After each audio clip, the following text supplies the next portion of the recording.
honor de tener una conversación, de traerles una conversación con Jorge Pelegorría. Bienvenido, Jorge. Jorge ha venido a un viaje relámpago a Los Ángeles. Te damos la bienvenida al Instituto Cervantes y mil gracias por venir. Ha venido a un viaje relámpago sobre todo para presentar una película de la que después hablaremos, Malecón, de la que es productor ejecutivo, y para hablar con nosotros, porque estamos muy contentos de tenerte.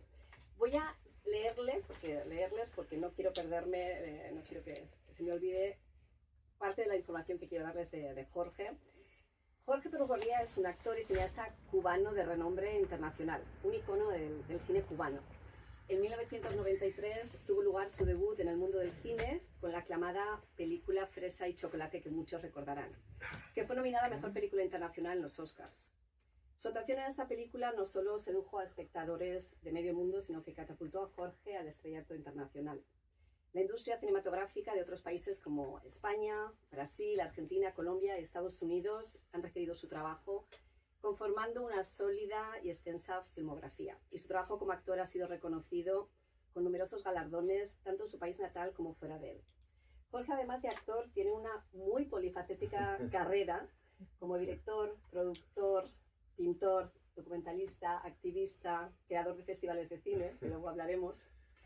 Para empezar, me gustaría preguntarte, siempre te he oído decir lo mucho que amas Cuba, el cine cubano, lo mucho que te debes al cine cubano, lo que significa para ti, pero también tienes una relación, un vínculo muy estrecho con España y con su cine. ¿Nos puedes contar un poco para empezar lo que significa para ti el cine cubano y el cine español? Sí, bueno, primero gracias, ¿no? por esta oportunidad de conversar un rato acá en el Instituto Cervantes. Estoy muy feliz. Porque además, aparte de cubano, también tengo la ciudadanía española, o sea que estoy también en mi casa acá.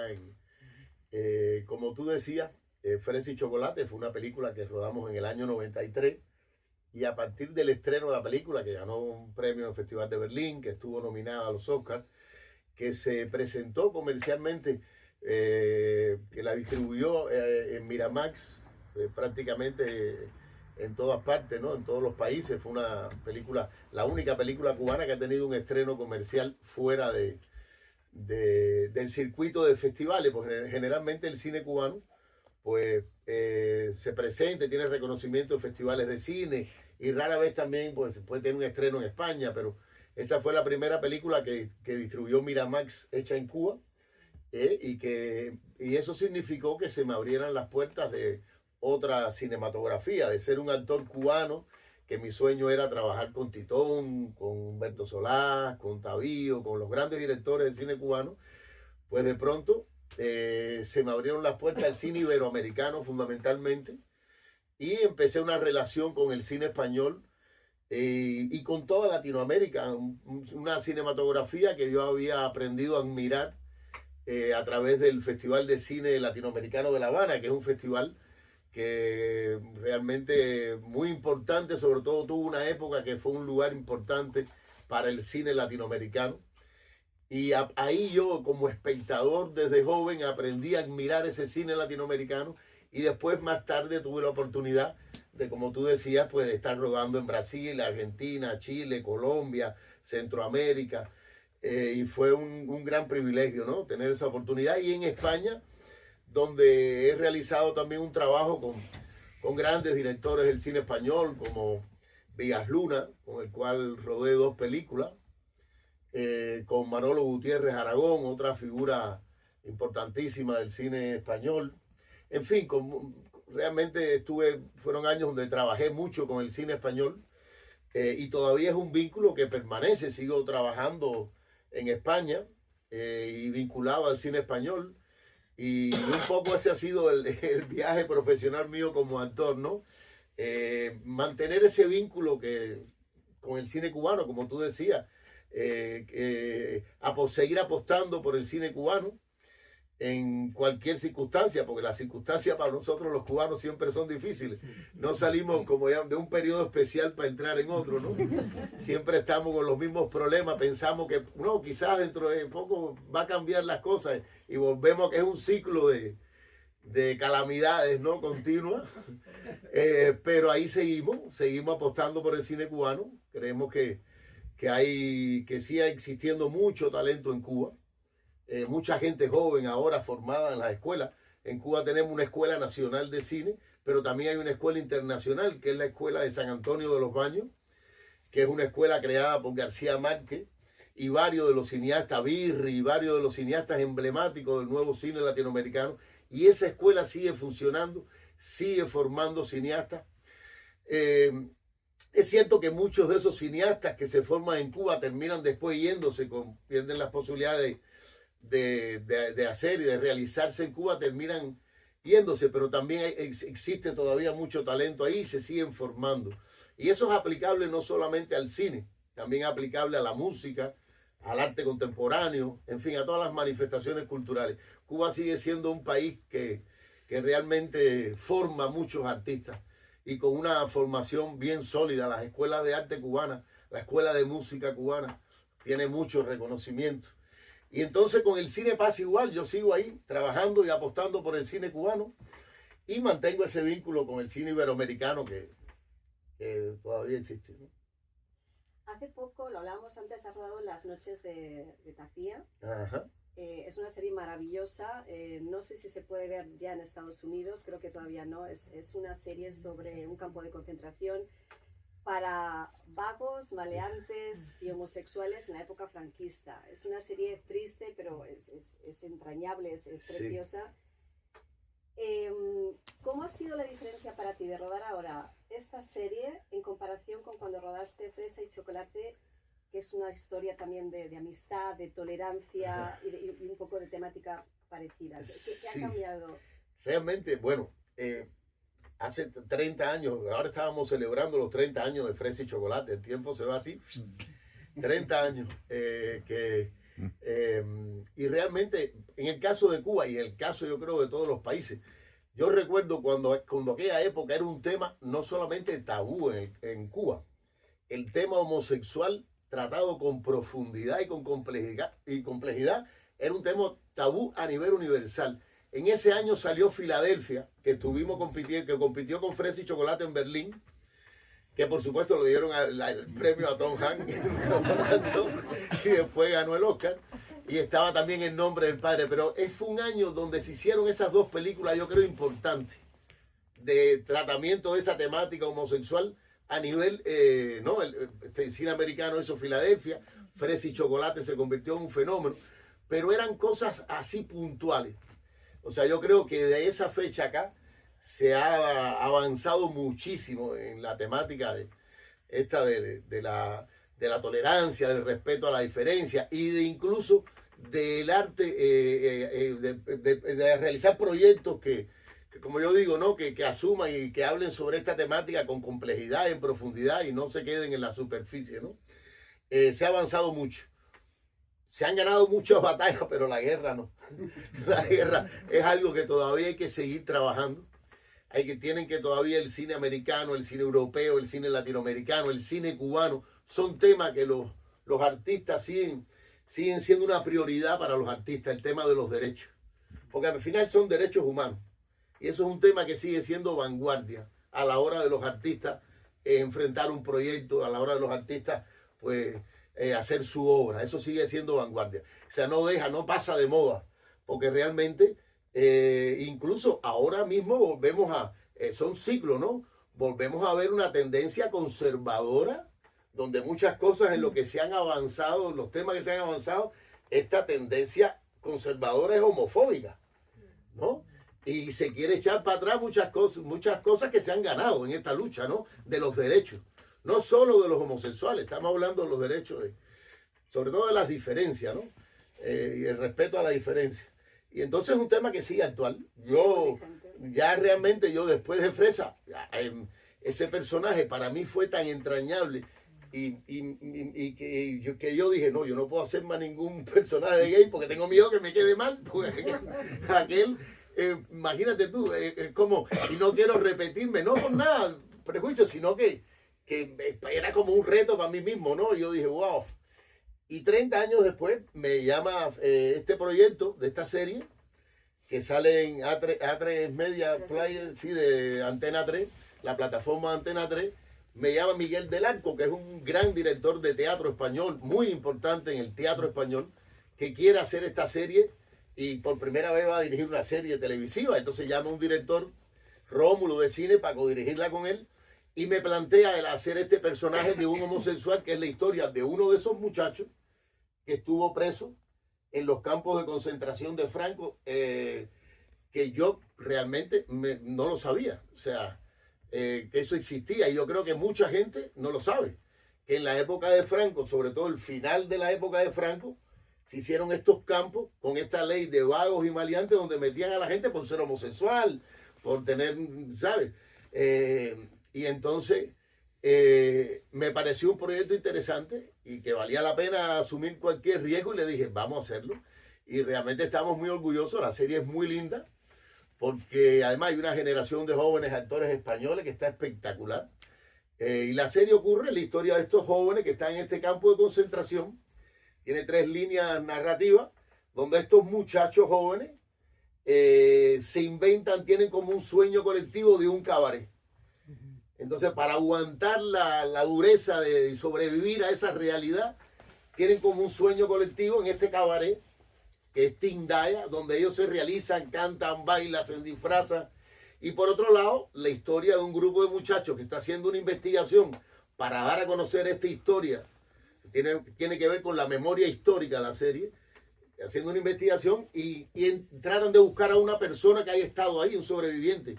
Y me encuentran a mí, que había vivido una vida tratando de ocultar eso que me pasó en mi vida. Había hecho una familia, tenía hijos, y todo eso sale a la luz, todo eso. Entonces es una serie muy bonita y muy bien filmada también. Y nada, ojalá que se pueda ver por acá. Es un personaje muy entrañable y Sí. está muy bien hecha.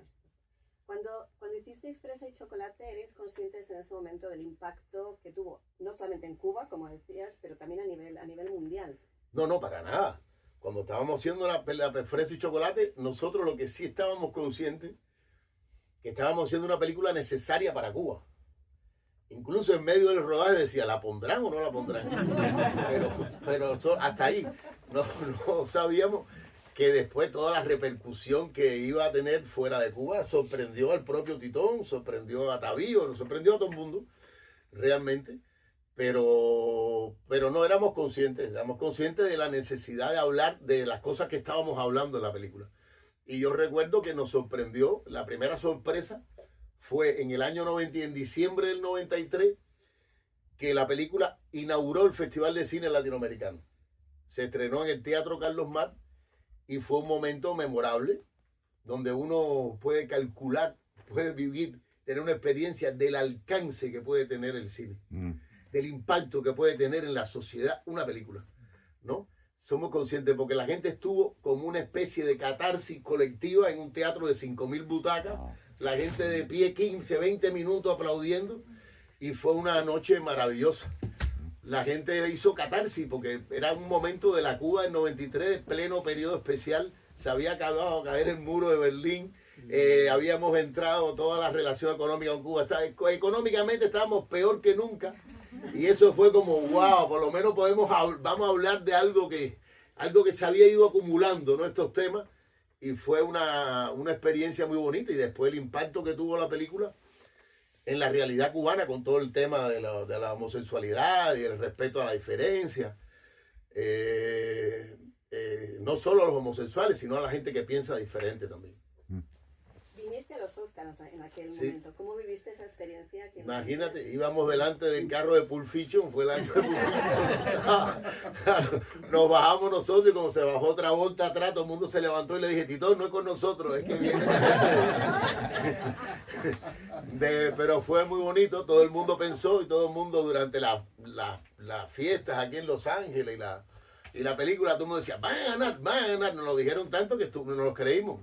Y al final, con toda razón, ganó Nikita Mikhalkov con Quemados por el Sol, que es una obra maestra, y era la tercera nominación de Nikita Mikhalkov y nunca se lo había ganado.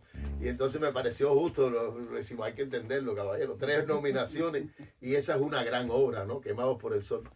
Y lo ganó Nikita Mikhalkov, pero fue una cosa memorable, que también sirvió para concretar después la vida de la película, lo que hablábamos, ¿no? Que después la presentó a los Oscars Miramax, que después la distribuyó universalmente, ¿no?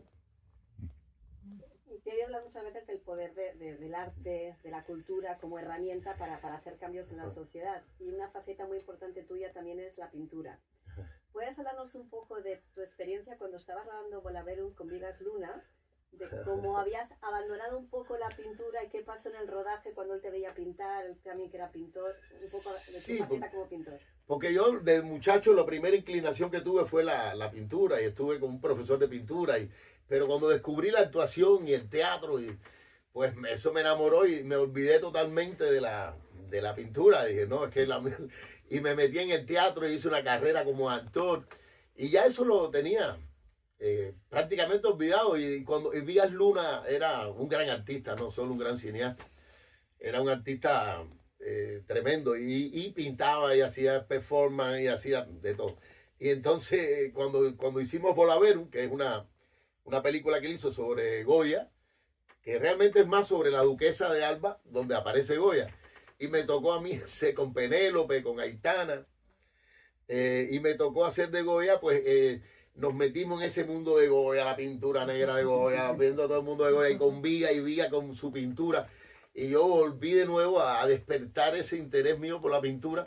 Y cuando estábamos en los rodajes, que hacíamos los planos, que estaba Penélope posando para la maja desnuda, que yo empezaba a dibujar, yo hacía garabato porque me empezaba a descargar, pero en plan, y Viga decía, me gusta lo que estás haciendo, fírmame lo que me lo quedo. Y yo, de verdad, Viga, sí, retoma eso, que el trazo que tiene, que la fuerza que tiene. Y ahí empecé a retomar. Y en la sociedad, en La Habana hay una sociedad de autores española, ¿no? Que pertenece ahí ahí hay un espacio donde exponen los músicos que hacen fotografía, la gente que hace cosas por hobby. Hice mi primera exposición y me fue súper bien. Y poco a poco encontré un camino. Entonces, entre película y película, hubo un problema. No volví más al teatro. Entre película y película me ponía a pintar. Y entonces, y así empecé. Y ya después así he hecho una obra que he estado exponiendo mi trabajo en Italia, en España, en Nueva York, por ahí. Y siempre tengo esa alternativa ahí de una terapia para los actores cuando no tienen trabajo. Me pongo a pintar y entonces sufro menos, ¿no? Sufro menos que no lo llamen a uno. Y entonces ahí sobrevivo a la crisis de los actores. Y lo otro que tú decías, el valor del arte como impacto. Es una experiencia que he ganado más en este tipo de proyectos como de festivales, ¿no? Yo dirigí, trabajé con uno de los grandes maestros del cine cubano también, Humberto Solá, hizo Lucía, o sea, grandes clásicos del cine cubano. Hicimos la primera película que se hizo, Miel para Ochum, una película que se vio aquí, él la estrenó acá en Los Ángeles.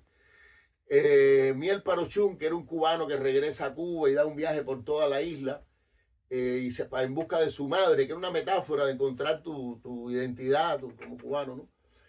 Y fue la primera película que hicimos en digital, la primera película de bajo presupuesto. Él, que había sido el director de las grandes producciones de Cuba, de Cecilia, en fin, las grandes superproducciones cubanas había hecho él. De pronto se vio, ya siendo mayor, con un equipo reducido, contando historia, porque Cuba seguía de una crisis para otra y ya no había dinero para hacer cine. Y esta experiencia lo llevó a crear un festival en un lugar en el oriente de Cuba, donde con esta película fuimos a trabajar. Y él me dijo, mira, estoy aquí en Jibara, en un lugar mágico, una ciudad colonial, pero olvidada, parada, detenida en el tiempo en el oriente de Cuba. Y dijo, voy a hacer un festival para estimular a los jóvenes a que hagan películas de bajo presupuesto, que lo importante es seguir contando historias. Y creó un festival que le puso Festival de Cine Pobre. Y ese festival lo mantuvo hasta que él murió. Y después el festival estaba a punto de desaparecer. Y yo había sido consciente de cómo con este evento, que además lo hicimos multicultural, no sé, llegamos a esa ciudad con películas, llevábamos conciertos, traíamos músicos, teatro, exposiciones de pintura, cómo ese proyecto tuvo un impacto en ese lugar que cambió la vida del pueblo.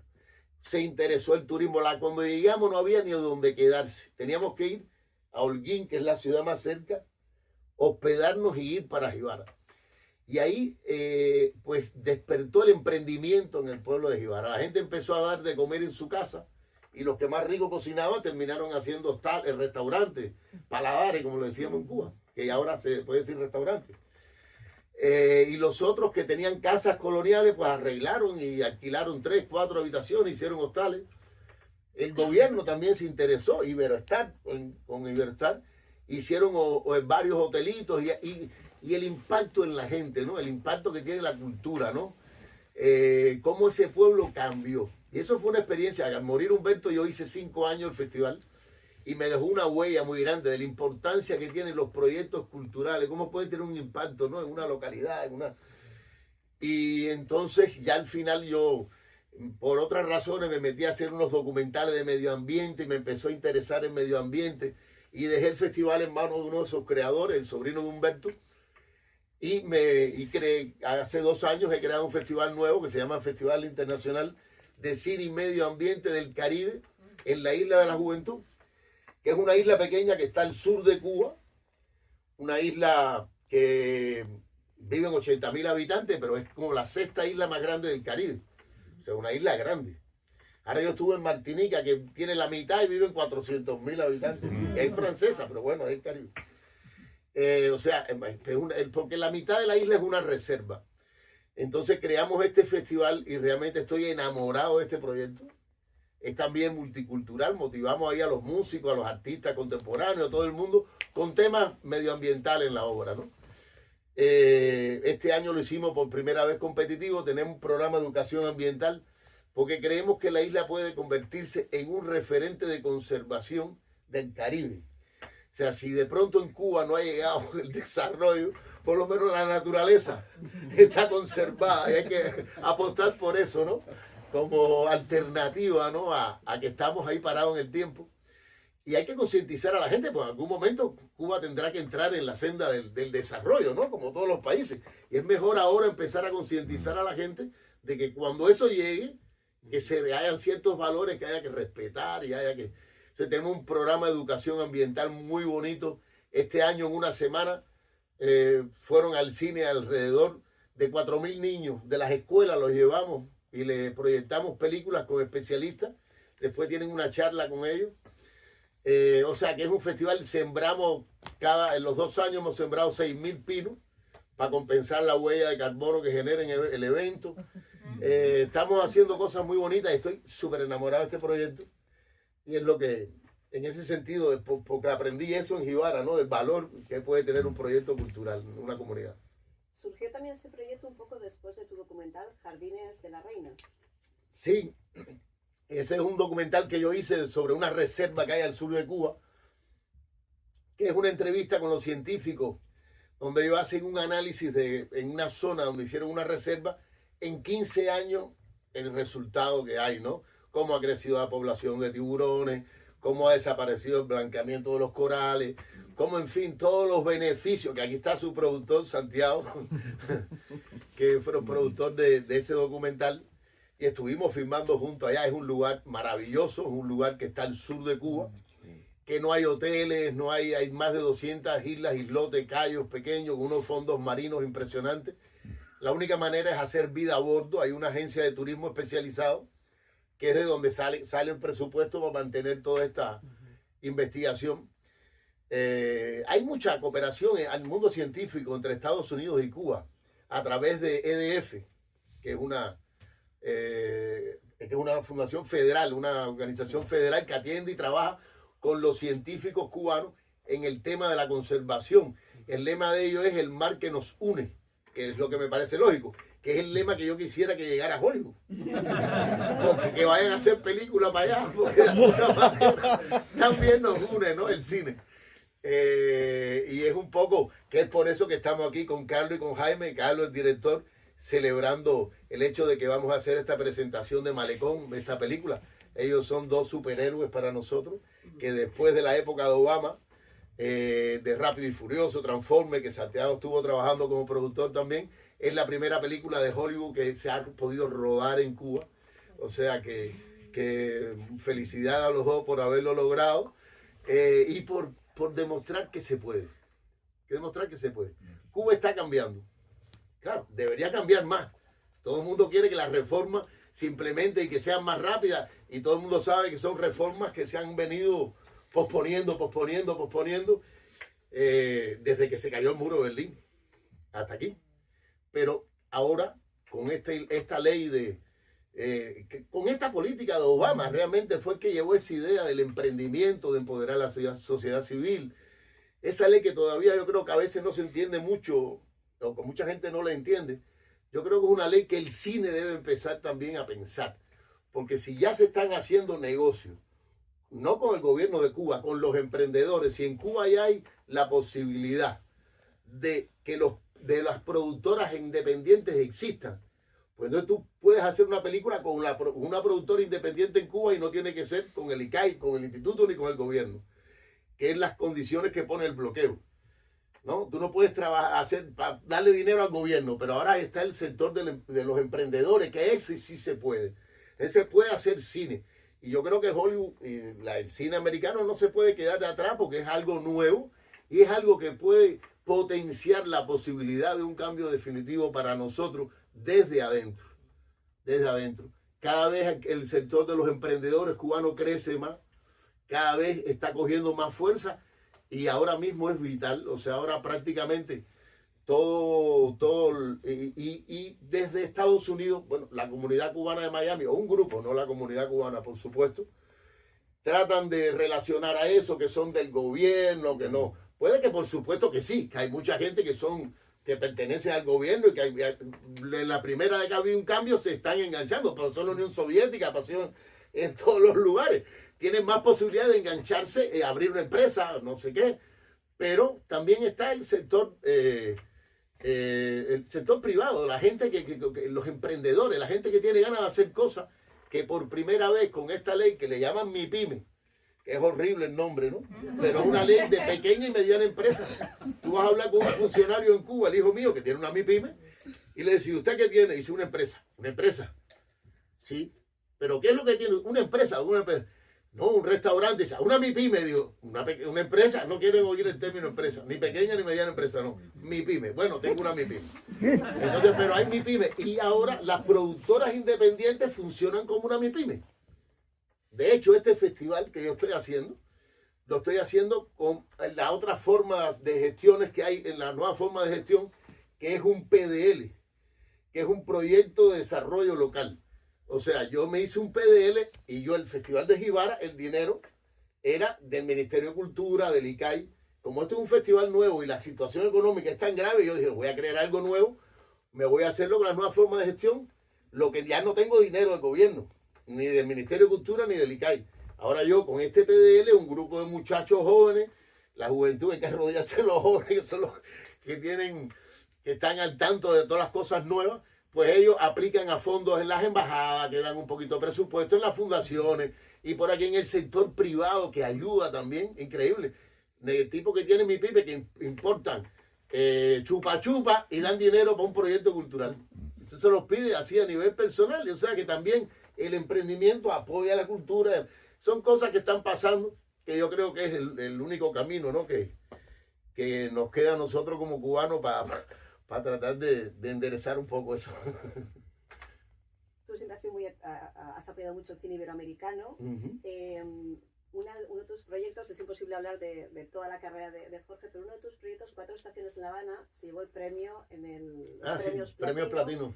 ¿Cómo fue recibir ese galardón de tus colegas de Iberoamérica? Es una premiación importante en la que participa toda Iberoamérica. ¿Cómo fue ese momento? Sí, bueno, es un proyecto muy bonito porque 4 estaciones en La Habana está basada en las 4 primeras novelas de Leonardo Padura, que es ahora mismo el escritor posiblemente más importante que tenemos en Cuba, donde aparece el personaje de Mario Conde. Entonces, que era un sueño mío ser Mario Conde en el cine. Estuvimos varios años con Mariela Gerardo, una productora española. Al principio queríamos hacer Paisaje de Otoño. Después había una novela que se llamaba Dios Hemingway, donde también aparece Mario Conde, que llega a la vigía en la casa donde vivió Hemingway. Ahí aparece un asesinato, un crimen, un muerto, y la gente dice, esto lo habrá matado Hemingway. Está enterrado ahí, empieza una novela maravillosa. no, esa película hay que hacerla en algún momento. Y estuvimos trabajando y finalmente se concretó hacer. Película nunca la logramos hacer, pero cuando empezó esto de las plataformas y la serie, se encontró un productor interesado en hacer estos 4 capítulos de las 4 novelas, que al final se vio como serie en España, que se dividió en 8 capítulos, pero verdaderamente en Netflix salió como 4 estaciones, como 4 películas, 4 capítulos solamente, y le fue muy bien, realmente. Y para mí era interpretar imagínate, uno de los personajes de la literatura más queridos de los lectores cubanos e internacionalmente también muy conocido, Mario Conde, porque la obra de Padura ha tenido una proyección increíble, sobre todo después de El hombre que amaba a los perros, que es una novela extraordinaria también. Hicimos 4 estaciones, ganamos los premios platino y ya íbamos a hacer la segunda temporada, pero el productor alemán le vendió los derechos, creo que no sé, Antonio Bandera o alguien, para hacerla en inglés. Y no pudimos hacer la otra temporada que queríamos, tuvimos que esperar como 3 o 4 años que se venciera. Finalmente no se hizo ese proyecto en inglés como se quería. Y ahora estamos trabajando para hacer la segunda temporada de 4 estaciones, que no va a estar basado en novelas, son argumentos originales de Padura, pero sí está basado en la época de Obama, en esa Habana, donde de pronto apareció un optimismo raro y leve, ¿no? Porque duró poco, de cambio y de cosas, pero dejó una semilla, que es la que estamos hablando del emprendimiento, y que está creciendo y floreciendo, yo creo, de alguna manera. ¿Y tu experiencia en Estados Unidos? ¿Trabajaste con Steven Soderbergh? Sí. ¿Cómo fue esa experiencia? Sí, esa experiencia fue muy interesante. Soderbergh, rodamos, bueno, en Puerto Rico, rodamos en España, en Bolivia. Se hicieron las 2 películas con Benicio, que después recibió el premio Mejor Actor, que hizo un trabajo fantástico. Yo pensé que lo iban por lo menos a nominar al Oscar, pero ni siquiera. Y ganó Cannes a Mejor Actor con la interpretación del Che. Fue una película que aquí realmente es una película realmente, yo creo que ha tenido una trayectoria de culto a través de las universidades, la gente, pero comercialmente no pasó mucho, pero una película muy interesante. Yo creo que fue una experiencia muy, muy interesante. Soderbergh no solamente lo hizo con actores cubanos, realmente reunió un grupo de actores que hoy son estrellas hasta de Hollywood, que hacen personajes pequeñitos, todo. O sea, es un proyecto interesante. Y la segunda experiencia fue con Demián Bichir, a Circus Tale. A Circus Tale, el circo. Sí, historia de circo, que también Santiago es el productor, que hicimos una historia de circo, una canción de amor, ¿no? Una historia de circo y una canción. Finalmente terminó así. Y Demián, que somos muy amigos, me acuerdo que me mandó el guión, pero yo nunca he hablado inglés, yo no sé nada de inglés, estoy embarcado. Ahora dice que con la inteligencia artificial, pero ya llevo tarde. Pero y Demián me mandó el guión y le dije, sí, hacemos la película, pero léetelo, compadre, hacemos la película. Y de pronto me lo digo, pero una escena en inglés, oye, yo no sé hablar inglés, yo lo sé, pero que no, muchacho. Bueno, en fin, me convenció, me dijo, yo quiero que seas tú. Le dije, bueno, voy para allá. Él mismo me grabó los textos, me lo aprendí fonéticamente, que él era mi coach de Demián, y me aprendí los textos con Demián, y tuve la experiencia. Rodamos en Nueva Orleans, porque era una historia que empezaba en México y terminaba en Estados Unidos, y rodamos en Nueva Orleans, y fue una experiencia de lo más chula, y es la otra experiencia que he tenido, y hablando en inglés, que yo no entiendo lo que digo, pero que todo el mundo dice que me entiende. Yo le pregunto a esta gente, ¿tú me entiendes lo que estoy diciendo? Pero bueno, esas cosas. Sí. ¿Se ha estrenado ya la película? Sí. ¿Dónde se puede ver? Se estrenó en México y todavía está en espera de un estreno aquí en Estados Unidos, que creo que ocurrirá por vía de Paramount. Okay. Pronto. Y háblanos un poco de la película que has venido a presentar, Malecón, que vas a presentar mañana. Después, cuando estemos con el vino, a quien le interesa ir, les damos la información de dónde va a ser mañana la proyección. Es una película preciosa, va a haber una proyección mañana sábado. Sí. Cuéntanos un poco tu involucración con esta película, ¿qué te atrajo de Bueno, me atrajo primero la proeza de verlo. Cuando nos conocimos con Carlos, yo le dije, Carlos, no, que yo vivo en Los Ángeles, soy director y quiero hacer una película en Cuba. Le dije, ¿qué? ¿Estás loco? ¿Tú sabes lo que tú estás diciendo? Y mira, lo logró. Y por supuesto, de principio tratamos de darle apoyo total y decirlo, ojalá que lo logren. ojalá que lo puedan lograr, y lo lograron, y yo creo que la película, un poco de lo que estábamos hablando, ¿no? Muestra que hay mucho talento, hay un grupo de actores jóvenes maravillosos, y se ve ese talento, la fotografía, la puesta en escena, la película, la historia está contada, es una historia muy bonita, y por eso la estamos apoyando. Estamos apoyando por los valores cinematográficos que tiene, y también por esta valentía, ¿no? De romper ese bloqueo que separa el cine cubano y el de Los Ángeles, y que ojalá que eso pues abra una puerta ahí para que haya mucha gente, jóvenes acá, que quieran contar historias y que piensen que sí, que en Cuba se puede también hacer cine, se puede hacer, y que Cuba tiene esa Habana, que es un set maravilloso, incomparable por la arquitectura, tiene ese talento que hablamos de los actoral, técnicos con mucha experiencia, tiene todas las condiciones. Y tiene estas nuevas formas de gestión de poder hacer un cine independiente, que yo creo que que esta película puede también ser un ejemplo de eso, de que sí podemos hacer proyectos juntos y trabajar juntos y contar historias que nos representen de alguna manera.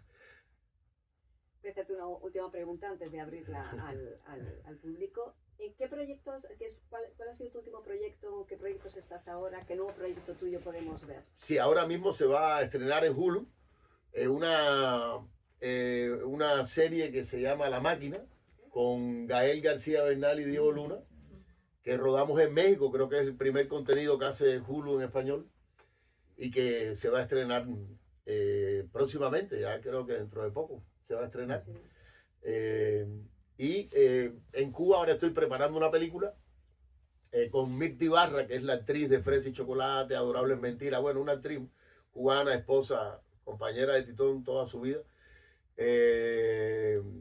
Y entonces estamos en una obra de teatro que ella escribió que se llama Neurótica Anónima. Y entonces la vamos a llevar al cine, y estamos trabajando en esta historia, que eso posiblemente la empecemos a rodar ya. Y después voy a hacer una cosa con España, pero que vamos a rodar en Colombia con Tornasol igual. O sea, ahí seguimos ahí trabajando y intentando de motivar a la gente para que vaya a Cuba a filmar. ¿Quién quiere hacer la primera pregunta? Ignacio. Yo te quería preguntar, has aludido a lo difícil que era el tema de la homosexualidad en aquella época, en el 93, y yo nunca he estado en Cuba, entonces me gustaría saber cómo es ese tema hoy día, ahí. Ha cambiado mucho. A partir de ahí, bueno, se creó CNC, que es un centro que trabaja con toda la comunidad LGTB, se han hecho programas, o sea, ya ese tema realmente, lo que pasa es que el machismo cubano es como el español, es cultural, es algo que no se puede, y de pronto piensa que has avanzado un poco y renace de nuevo la cosa conservadora, ¿no? Es un tema cultural, ¿no? Pero sí ha avanzado mucho el tema de los derechos. ¿Cómo está aprobado el matrimonio gay? Por ejemplo. Ya eso es un gran paso. ¿De dónde sacan la fuerza diariamente el cubano para... Yo estaba en Cuba. Ajá. Para luchar, porque el que amanece el día parece que está perdido, ¿no? Sí, pero... como que lo cambian, ¿no? Pero la música es excelente, el cine es maravilloso, la juventud es bella, es la educación, ¿de dónde sacan la fuerza? Yo creo que es también cultural como el machismo. Porque realmente, y después al final, con todos los problemas que tienes el día, te encuentras con un amigo, te metes un trago de ron y terminas muerto de la risa. Es la manera de enfrentar la vida. La gente se levanta por la mañana y es un desafío: qué traes de comer a la casa para la familia, cómo coges una guagua porque no hay transporte, si se te va la luz porque se está yendo la luz, porque están los apagones. Es un desafío vivir, pero la gente se enfrenta a la vida. Un tema ahora, yo creo que el tema más duro que tenemos es el tema de la diáspora. Ese es el tema más preocupante que tenemos ahora mismo en Cuba. Porque al otro ya nos hemos acostumbrado, es casi como un modo de vida. Llevamos no sé cuántos años de dificultad de trabajo, porque las cosas son difíciles. Pero la diáspora es algo que está dejando un problema que como país vamos a tener que enfrentar, porque la mayoría de la gente que se está yendo es gente joven, preparada, formada, y la gente tampoco quiere hacer familia. Hay un problema demográfico, un problema de que estamos convirtiendo en un país de personas mayores. Y después se va a necesitar ese talento que se está perdiendo. Pero bueno, yo la experiencia que tengo es que cuando Obama empezó a aplicar esa política y que se empezó a crear esa relación que sembró tanta esperanza, 50.000 cubanos de Estados Unidos se repatriaron a Cuba para hacer negocio, porque vieron la posibilidad de hacer negocio, compraron casas para hacer hostales. O sea que yo creo que cuando vuelva a haber un escenario así, pues yo creo que muchos de los que están afuera están aprendiendo del mundo, están conociendo, están adquiriendo experiencia de cómo funcionan las cosas y que regresarán porque en ningún lugar seguramente van a tener más posibilidades de realizar proyectos que hay tantas cosas por hacer. Yo creo que es el mejor producto que tiene Cuba es su gente. Su gente. Es muy bella la gente de Cuba. El tabaco es bueno también, y el arroz y eso, el café y eso. Pero sí. ¿Cómo fue rodar con Leah Chapman en Royal Oak? Y sobre el gente negro de Haití, de San Domingue, que eran músicos clásicos, y Sí. estoy rodando un documental en Cuba sobre ellos, sobre música cubana de esa época. Sí, eso fue un proyecto que dirigió Rigoberto López, que era un director de origen afrocubano, que en su obra siempre esa temática tuvo mucha presencia. Dirigió un documental junto con Padura que se llamaba El Son a la Salsa, que fue también que se vio mucho por acá. Y era un director apasionado por meterse en ese mundo y por mostrar la cosa. Y Lía, que era una dominicana, pero vivía en España, era una actriz española y nos conocíamos desde España cuando él hizo casting para la protagonista. Que esto es basado en una historia real, de una historia del siglo pasado en Cuba con los cafetales, de esta señora negra que era dueña de un cafetal y se enamoró de un cubano de descendencia alemán, un rubio. Entonces fue un escándalo para la sociedad y ellos tuvieron que... Una historia de amor muy bonita y se hizo esta película que se llama Roble de Olor. ¿Y dónde se encuentra ahora? Porque lo vi en la LIF hace años. Sí, no sé por dónde estará, pero sí era una historia ahí donde hablaba de eso, ¿no? Del tema ya del racismo, Sí. pero también mostraba el talento de los descendientes de los cubanos afrocubanos. Sí, porque estoy rodando ahora en Cuba. Ah, está ahora, bueno. Un documental. Qué bueno. Ve, eso es lo que hace falta. Siguiente pregunta. ¿Te gustaría Vale. Empieza Raquel y después. Raquel, sí. ¿Te gustaría volver a hacer teatro algún día? Sí, bueno, tengo directores amigos, le he cogido un poco miedo también, pero sí, tengo algún momento iré al teatro. Lo que pasa es que el cine, me enamoré del cine, entonces como ves que estoy con los festivales y como a veces en la onda de producir, en la onda de dirigir y actuar, que es por supuesto, lo que más disfruto, lo que más... y entonces siempre, pero tengo que escoger, tengo que volver al teatro. Espero que no sea demasiado tarde, no sé que pierda dónde está la pata y cómo lo pierden en el escenario. Pero sí, me encantaría tener una experiencia así. Vamos a ver si aparece algo interesante y me embullo. Hola, yo soy María Martín y también soy actriz y me ha encantado lo que has dicho de que entre películas, ¿no? Y de trabajos, ¿no? Que tienes ahí. Yo tengo la música, así que también te entiendo.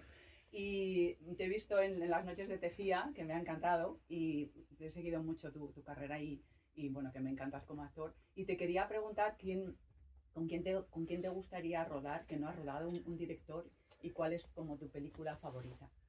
Sí, Si tienes alguna. bueno, mi película favorita, yo soy fanático. Voy a empezar al revés. Yo soy fanático de Marlon Brando. Sí. Fanático. Entonces, para mí eso es un referente muy fuerte. ¿Entiendes? Como actor, entonces, la mayoría de las cosas que hizo. Entonces, para mí es un referente muy fuerte y siempre, cuando pienso en algo en cine, algo que en mi carrera como actor haya tenido más influencia, siempre pienso en la obra de Marlon Brando. Pero, ¿con qué director me gustaría rodar? Imagínate, hay tanta gente por ahí con talento. Pero mira, ahora que estamos en Cervantes con Pedro, que Pedro llegó a Cuba una vez. La visita de Pedro a Cuba fue famosa porque fueron muchas anécdotas. Que fue un lugar donde en aquella época estaba prohibido, un lugar donde estaban todos los gays, había una fiesta que se llamaba el Perequitón, y saliendo Pedro llegaron unas perseguidoras y se llevaron preso todo el mundo. Aquello fue un escándalo. Pedro acabó en La Habana y Pedro decía: en Cuba nada más hace falta poner una cámara en una esquina y sale una película. Y es verdad, ¿no? Y en ese momento dijo: me gustaría trabajar conmigo. A ver que lo digo, ¿cuándo vamos a hacer la película? No ha surgido, pero claro, hay tantos, y Pedro, por supuesto, es un cineasta que también es de mi generación y es un gran cineasta. Y ojalá se dé la película en Cuba algún día. Hola, buenas noches. Mi nombre es Johnny, soy también actor, soy de Ecuador. Y al escucharte con tantos proyectos, yo también estoy escribiendo un libro y mi sueño es hacer un documental para Netflix, por ejemplo. Provisionalmente se llama América es un continente, no un país. Que la mayoría de la gente le dice a este país América y el nombre es The United States of America. Y hago una comparación entre Estados Unidos y Latinoamérica. Compartimos el mismo continente y somos tan diferentes. Entonces mi idea es traer lo mejor de Latinoamérica a Estados Unidos y llevar lo mejor de Estados Unidos a Latinoamérica. ¿Tú qué consejo me podrías dar? Todas mis ideas, mis proyectos están congelados ahí. Ahorita ni siquiera encuentro un publisher para mi libro, que ya está casi terminado. Es difícil. Siempre, como todo, es que lo que no se puede apagar es esa cosa de la motivación.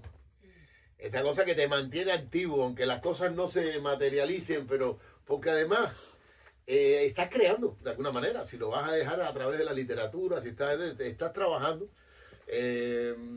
si te paras y te rindes, ahí sí no hay posibilidad ninguna. Ahí tienes que seguir trabajando y a veces las cosas llegan cuando menos uno se lo imagina, la posibilidad de presentar, de publicar el libro, o de que se aparezca alguien interesado con tu idea y tu proyecto y hacer un documental.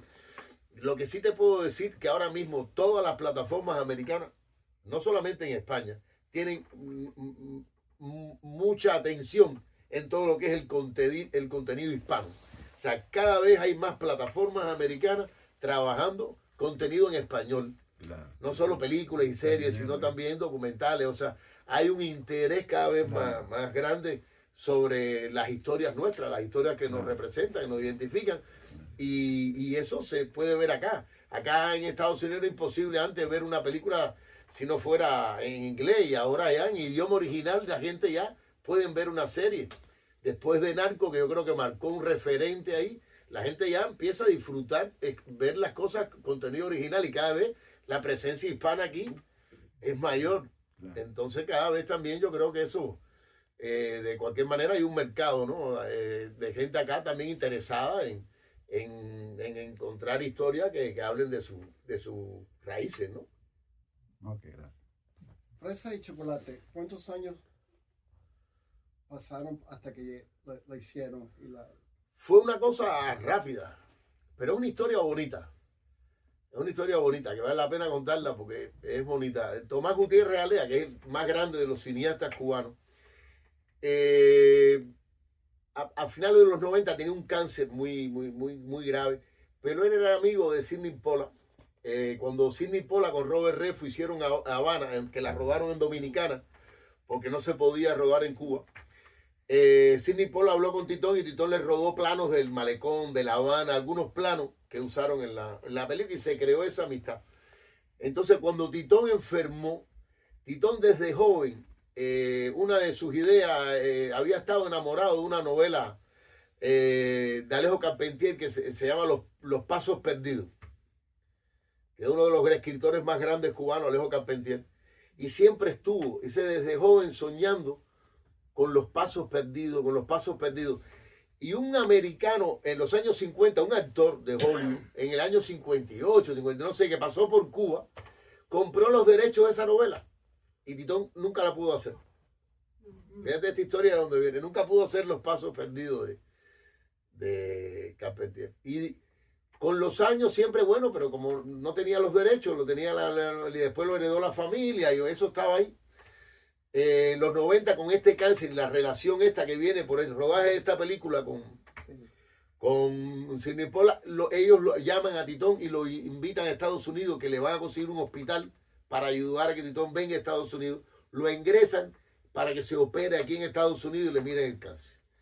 Estando ahí, entre él, Robert Redford y un grupo de amigos, le compran los derechos, porque todo el mundo sabía la historia de Titón, le compran los derechos de Los Pasos Perdidos.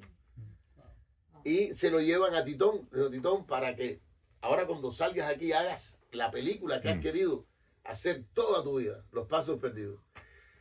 Y Titón le dice, mira, hace ya 20 años que no leo la novela, sal a buscarla por ahí, para no sé qué. Y en ese tránsito le llega a Titón un cuento que se llama El Bosque, el Lobo y el Hombre Nuevo, de Zenel Paz, que es en el que está inspirado Fresa y Chocolate. Y cuando él lee ese cuento dice, no, olvídate de Los Pasos Perdidos. Esta es la película que quiero hacer ahora. Y así la hizo. Eso fue un proceso de 2 años. El guión ganó el Festival de Cine de La Habana, que Televisión Española daba un premio de 150.000 euros.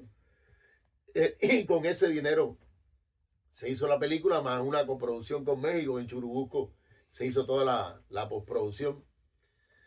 Y así salió la película. Pero una historia bonita, ¿no? De la pasión de uno y de la cosa de cuando tú sientes que lo que tienes que hacer es esto porque es lo que importa ahora, ¿no? Que vale ahora. Y cuando actúas, improvisas mucho, porque en Fresa de Chocolate tú dices al tipo, ya, ¿qué quieres que haga con estas manos? Un martillo, un ladrillo, o sea... ¿Qué hago yo con un ladrillo en la mano? ¿Dónde lo pongo? Exacto. No es ser un texto de escenario. ¿Eso lo improvisaste o te no, era un de texto. repente? Era un texto. Era un texto de porque escenario. es muy fuerte, ¿sabes? Sí, ya estaba pero al final. el guión era fantástico. Cuando leí el guión, el Cienel es un guionista, que eso es algo raro, que dialoga muy bien. O sea, cuando uno como actor enfrenta a un personaje, lee un guión, tú te das cuenta cuando hay tipos que tienen una gracia para escribir diálogo. Una cosa es la historia, pero los diálogos, eso es hay que tener gracia para que los diálogos, eso que en la boca del actor parece que nacen así como ese, ¿no? Y Cienel es un guionista cubano muy importante y tiene ese talento. El guión estaba muy, muy bien, aunque por supuesto Titón y Tavío, que después tengo que decir que esta película la codirigió con Tavío, que era uno de sus alumnos, porque el cáncer siguió avanzando y él no sabía si iba a poder terminarla o no. Y entonces llamó a Tavío para codirigirla con él, y que es también una historia de amor al cine increíble, porque él se operó y a la semana, esto era en La Guarida, un edificio con una escalera, a la semana iba todos los días por la mañana y subir 2 pisos, se metía casi 1 hora para sentarse, ver los ensayos y después irse y dejar filmando a Juan Carlos. Una historia de amistad y de amor al cine muy bonita. Y sí, es que es un recuerdo tremendo. Y Titón decía que para él lo fundamental eran los actores. Entonces trabajaba mucho con los actores, hacía mucho trabajo de mesa. Nos metíamos 1 mes, 2 meses antes de la película haciendo trabajo de mesa, revisando todos los diálogos, acomodándolos y proponiendo diálogos nuestros que pensábamos ya como personajes, y cadenas de acciones y cosas, y movíamos y éramos. Incluso ya en el rodaje, el proceso creativo empieza siempre con el actor.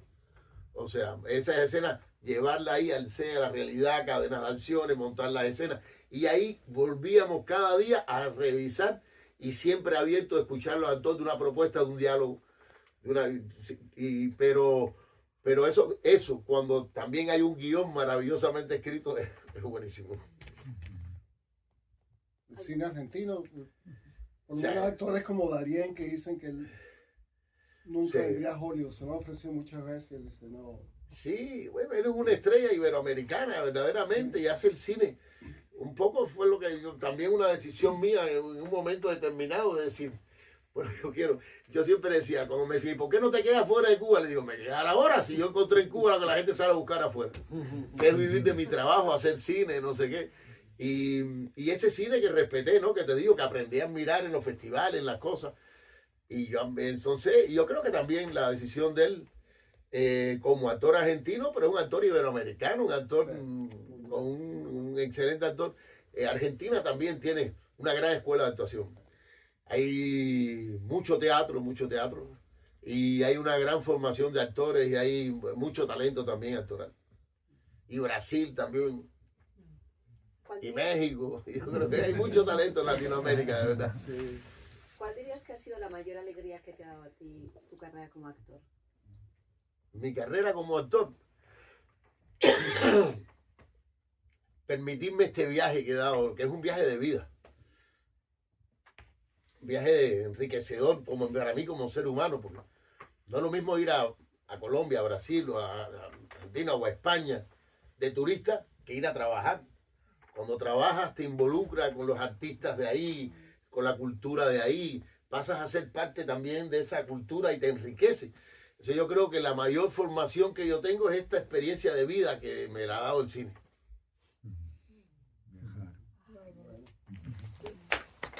Viajar. Gracias. Sí, sí.